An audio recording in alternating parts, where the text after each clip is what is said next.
Hello friends, welcome to the edu centre. दोस्तों, यह बिहार दरोगा का टेस्ट संख्या 11 है। इससे पहले 10 आपको कराया जा चुका है, जो आपको प्लेलिस्ट में मिल जाएगा। यह एडुटेरिया के द्वारा प्रोवाइड कराया गया टेस्ट सीरीज है, तो उसी का यह 11 नंबर डिस्कशन देखेंगे आज। तो आइए शुरू करते हैं।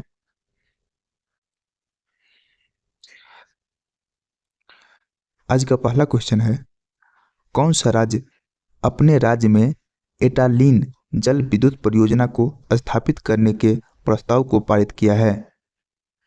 तो इसका सही आंसर हो जाएगा option C, Arunachal Pradesh. Next question देखिए, भारत के रक्षा मंत्री श्री राजनाथ सिंह को किस देश ने तेजस नामक सफेद घोड़ा उपहार में दिया है? किस देश ने दिया? ऑप्शन ए, मंगोलिया ने। अगला प्रश्न देखिए, सर्कल नामक नई सुविधा देने वाला सोशल मीडिया प्लेटफॉर्म कौन है? Option B, Twitter. Next question,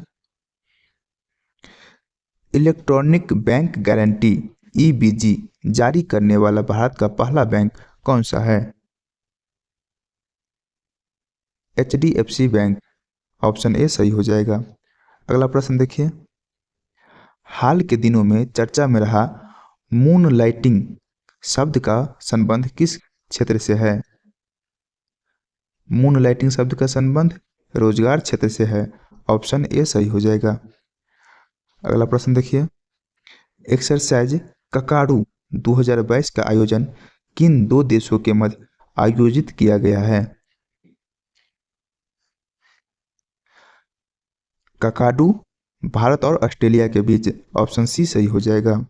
अगला प्रश्न देखिए, भारत की पहली नाइट स्काई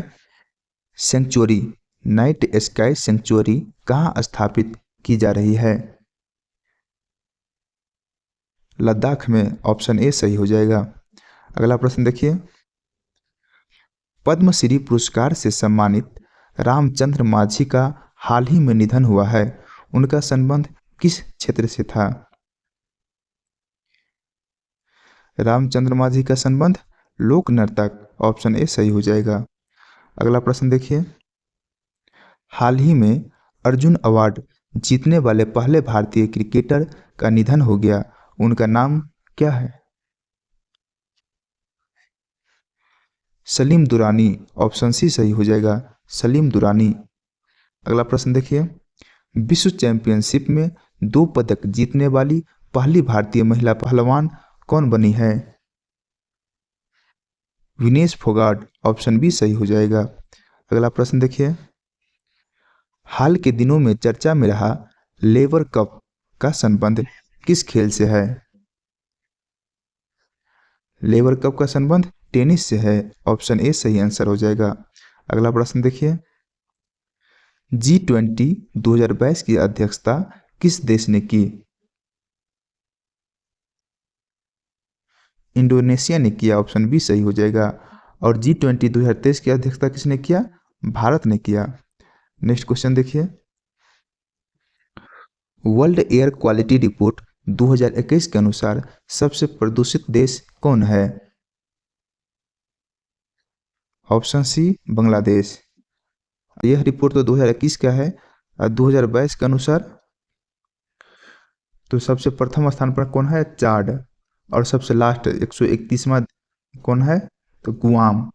और भारत का स्थान 8वां है। अगला प्रश्न देखिए,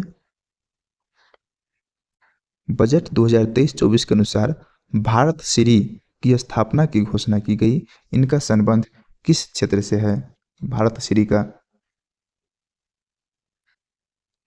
इसका सही आंसर ऑप्शन ए हो जाएगा, प्राचीन शिलालेखों के डिजिटलीकरण से। अगला प्रश्न देखिए, बजट 2022-23 में किए गए घोषणा के अनुसार भारत 2030 तक कितना गीगावाट सौर ऊर्जा का लक्ष्य प्राप्त करेगा? 280 गीगावाट। ऑप्शन बी सही हो जाएगा।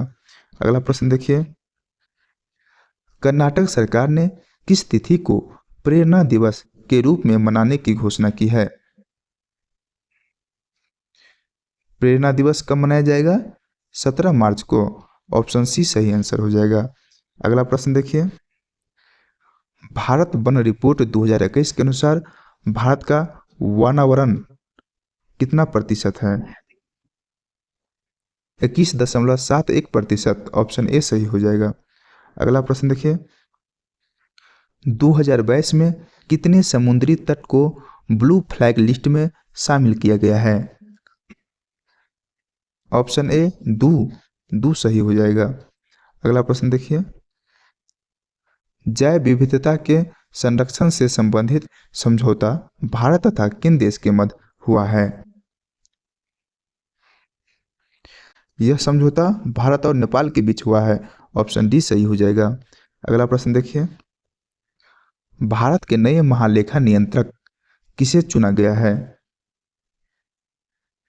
ऑप्शन ए भारती दास को।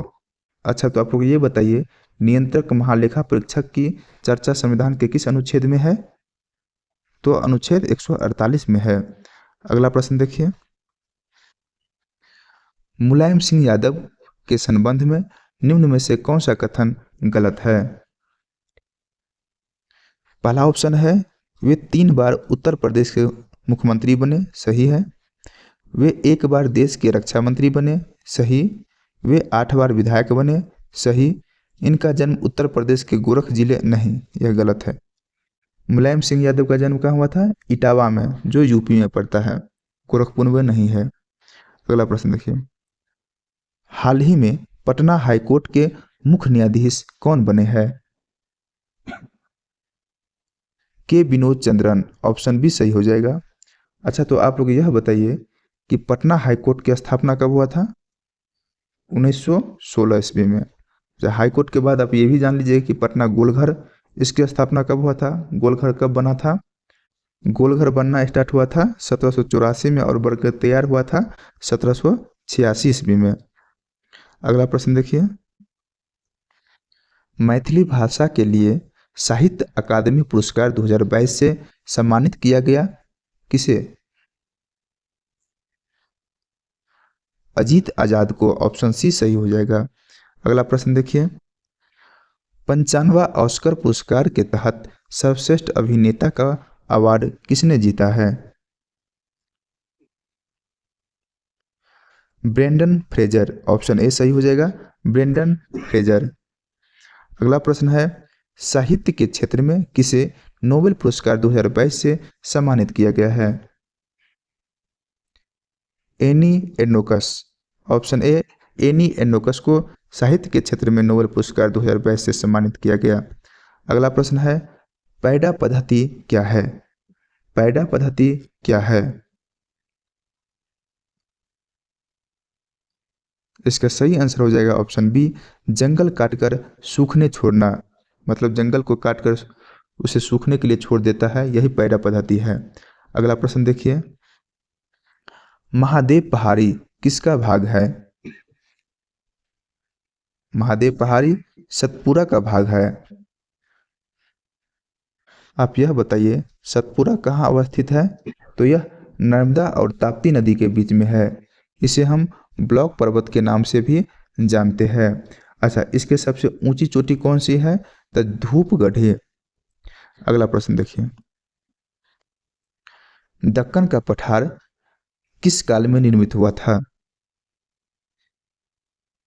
Option C, Cretaceous.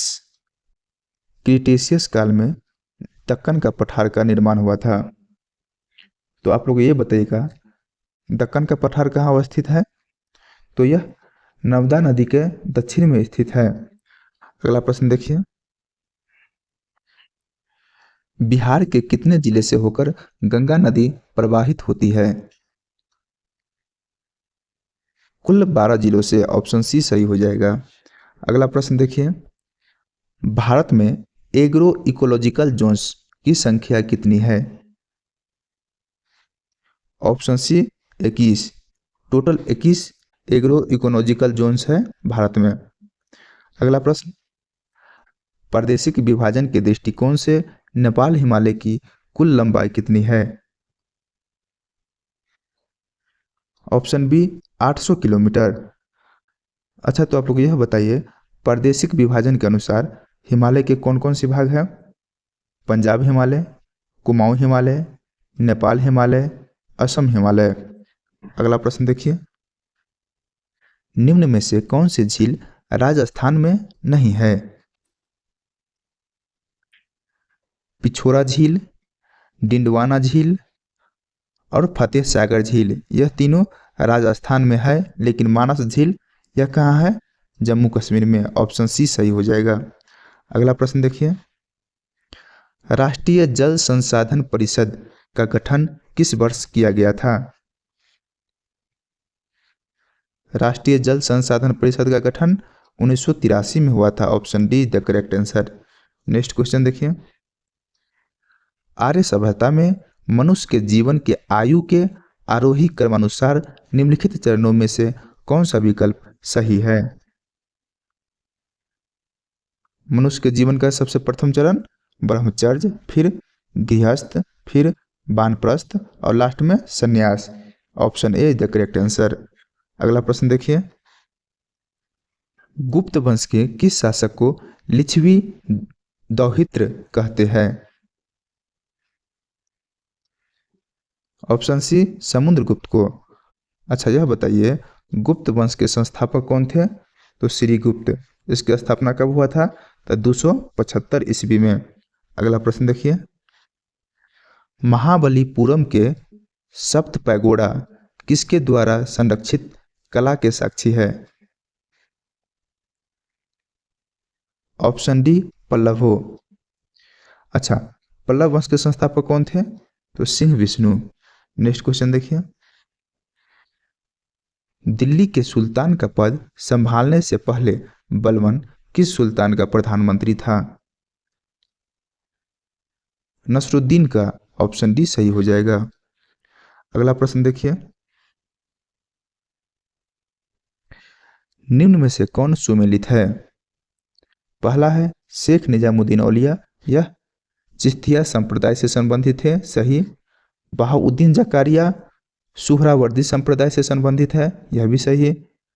मियाँ मीर यह कादरी सिलसिला से संबंधित है। यह भी सही है। अहमद सरहिंदी नक्शबंदी संप्रदाय से संबंधित। सही है। यानी कि ऑप्शन डी हो जाएगा। 1 2 3 4 सभी सही है। अगला प्रश्न देखिए, दिल्ली में हुमायूं का मकबरा किसने बनवाया था? हाजी बेगम ने। ऑप्शन बी सही हो जाएगा।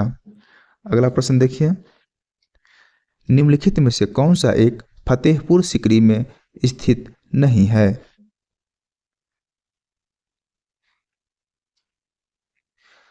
पंचमहल, सलीम चिश्ती का मकबरा और मरियम पैलेस। यह तीनों कहाँ है? फतेहपुर सिकरी में है। लेकिन मोती मस्जिद यह फतेहपुर सिकरी में नहीं है। तो आप लोग कमेंट करके यह बताइए कि मोती मस्जिद कहाँ स्थित है और इसे किसने बनवाया। अगला प्रश्न देखिए, गुरु गोविंद सिंह द्वारा खालसा पंथ की स्थापना किस वर्ष में किया गया था? ऑप्शन सी 1699 में।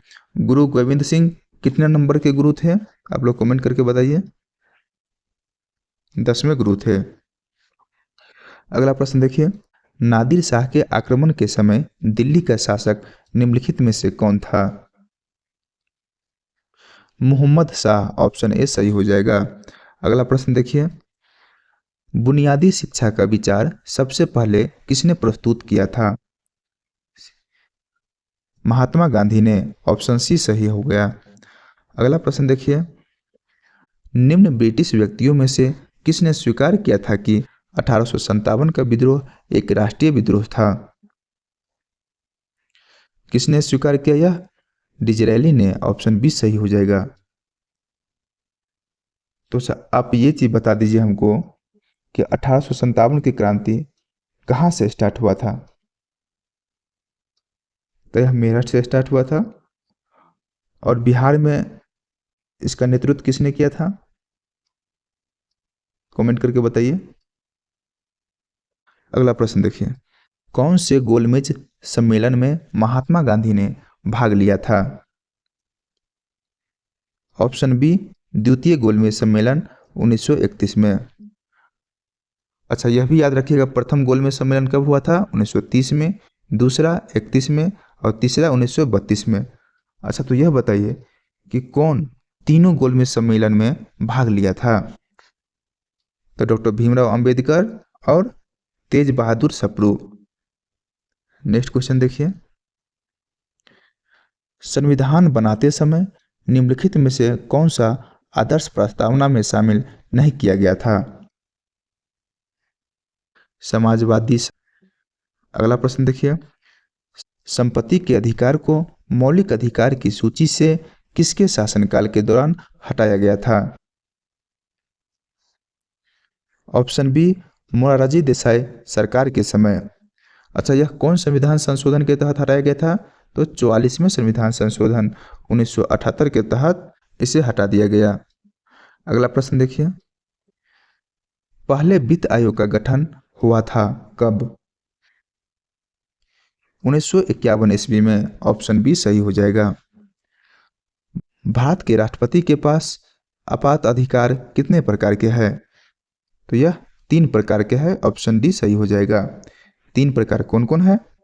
राष्ट्रीय आपात, जिसकी चर्चा आर्टिकल 352 में है। राष्ट्रपति शासन, इसकी चर्चा आर्टिकल 356 में है। और वित्तीय आपात, जिसका चर्चा अनुच्छेद 360 में है। अगला प्रश्न देखिए, भारत में सरकार की संसदीय प्रणाली कहां से ग्रहण की गई?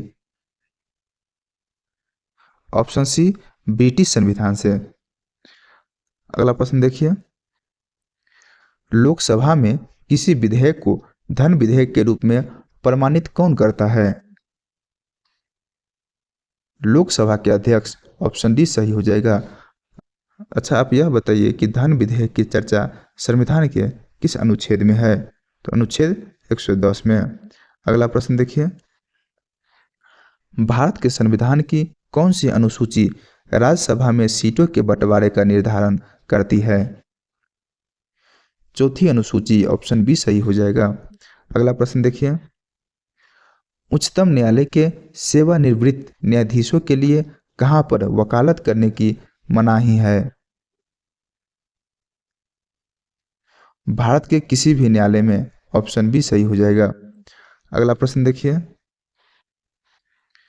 निम्नलिखित में से किस समिति की रिपोर्ट में लोकपाल और लोकायुक्त संस्थाओं की स्थापना की सिफारिश की गई थी?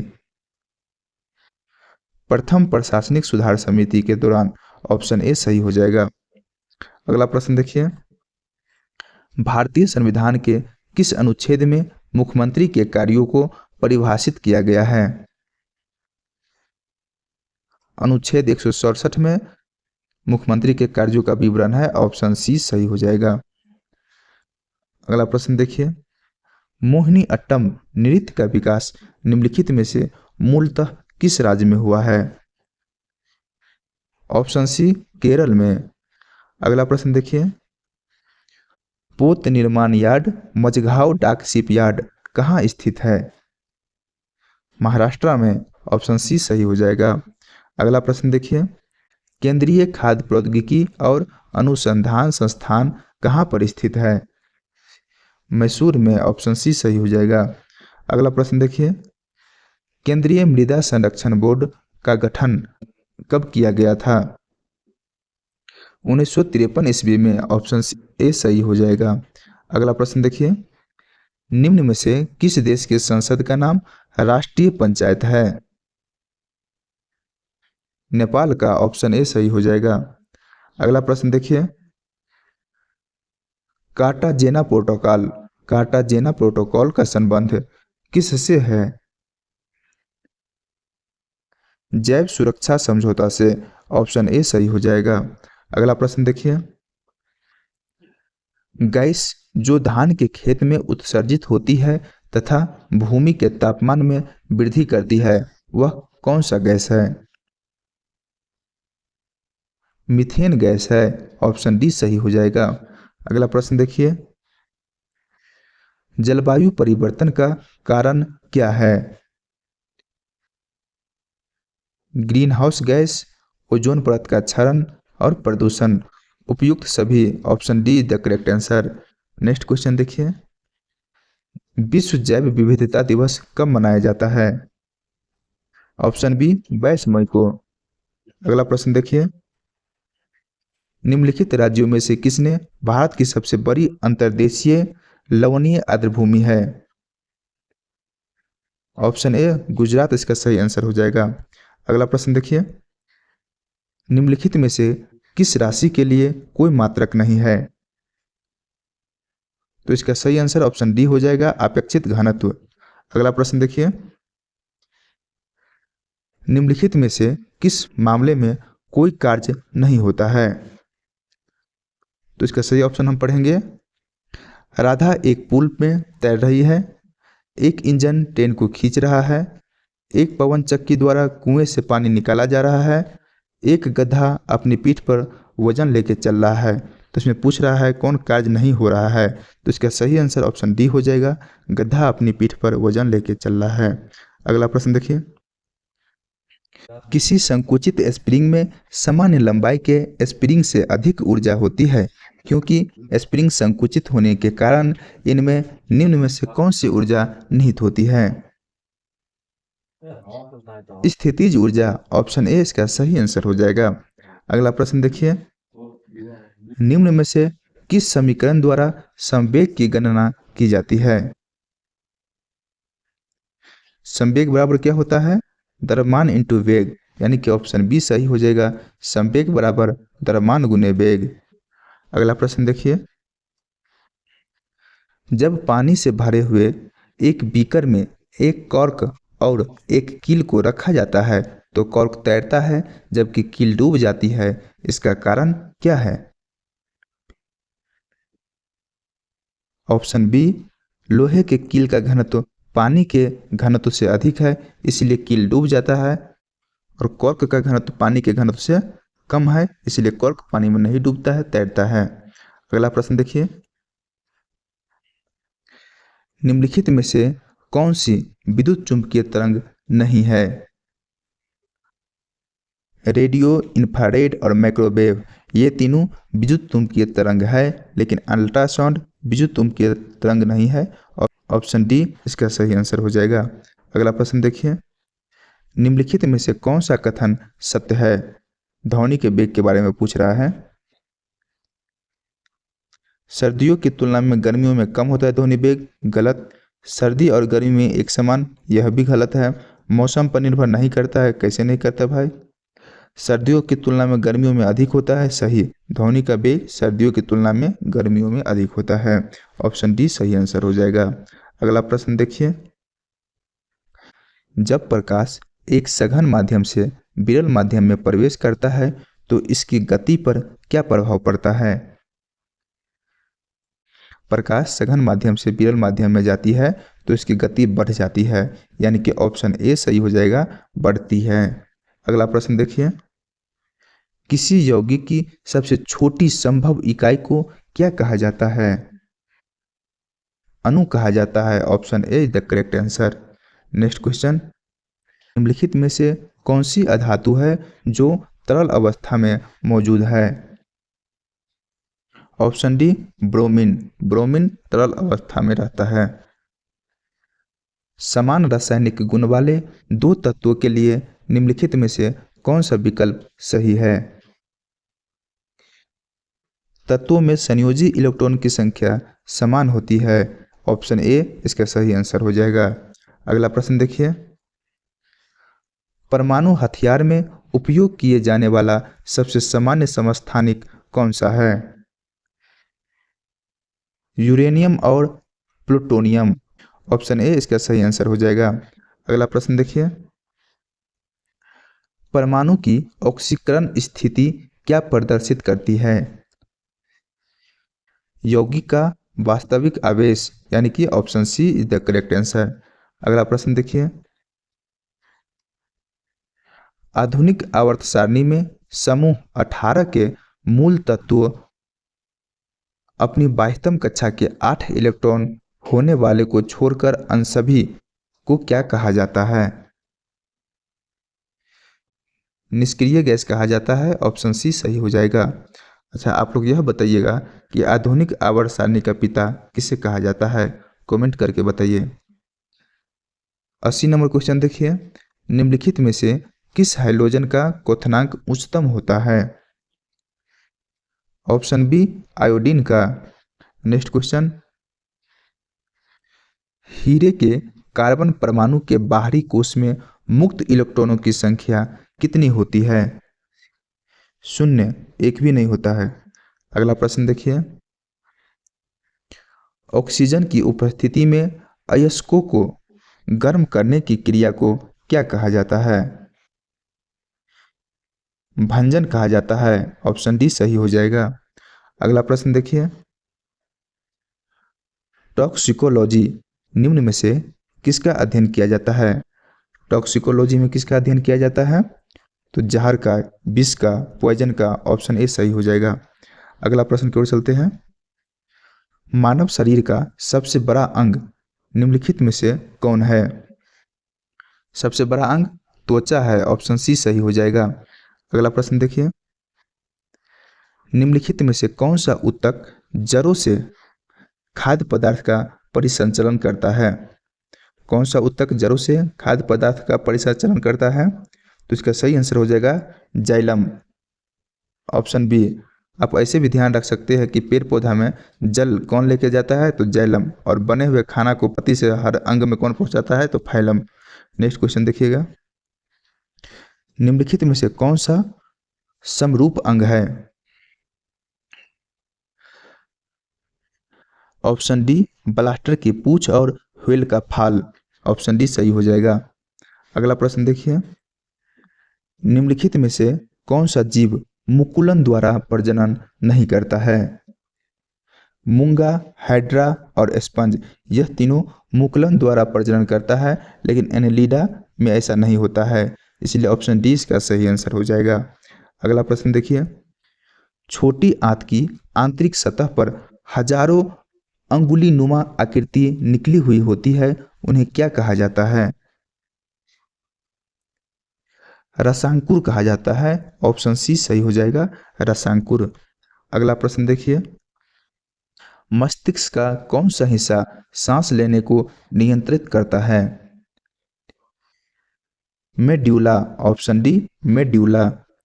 अगला प्रश्न देखिए, गर्भाशय किसके माध्यम से योनि में खुलता है? किसके माध्यम से खुलता है? गर्भाशय ग्रीवा के माध्यम से। Option D the correct answer. Next question देखिए, निम्नलिखित में से कौन सा पौधा थाइलोफाइटा के अंतर्गत नहीं आता है? कारा, उल्वा, यूलोथ्रिक्स, यह तीनों थाइलोफाइटा के अंतर्गत आता है, लेकिन फ्यूनेरिया थाइलोफाइटा के अंतर्गत नहीं आता है, इसलिए ऑप्शन सी इसका सही आंसर हो जाएगा। अगला प्रश्न देखिए, निम्नलिखित में से कौन सा क्षेत्रक प्राथमिक क्षेत्र के अंतर्गत नहीं आता है? ऑप्शन डी बी निर्माण। अच्छा, तो आप लोग यह बता दीजिए कि प्राथमिक क्षेत्र में कौन कौन आता है? तो प्राथमिक क्षेत्र में आएगा कृषि और इससे संबंधित जितना भी कार्य होता है वह। सेकंड में कौन कौन आता है? बी निर्माण, उद्योग वगैरह। और तृतीय क्षेत्र में सेवा क्षेत्र। अगला प्रश्न देखिए, प्रथम पंचवर्षीय योजना निम्नलिखित में से किस मॉडल पर आधारित थी? कौन सी मॉडल पर? तो HD मॉडल पे, यानी कि हेलार्ड डोमर मॉडल। ऑप्शन ए इसका सही आंसर हो जाएगा। अगला प्रश्न देखिए, मिशन इंद्रधनुष की शुरुआत कब हुई थी? इसकी शुरुआत दिसंबर 2014 में हुआ था। ऑप्शन ये सही हो जाएगा। अच्छा, यह कार्यक्रम किससे संबंधित है? तो टीकाकरण से संबंधित है, गर्भवती महिलाओं के लिए। अगला प्रश्न देखिए, मूल्य वर्धित कर वैट सबसे पहले किस राज्य में लागू किया गया था? वैट सबसे पहले हरियाणा में लागू हुआ। ऑप्शन ए सही हो जाएगा। दोस्तों, आप लाइक जरूर कीजिएगा। 96 का देख लीजिए क्या होगा आंसर। 96 का सही उत्तर हो जाएगा ऑप्शन बी 97 का, ऑप्शन बी 98 का, ऑप्शन सी 99 का, ऑप्शन बी और 100 का, ऑप्शन ए।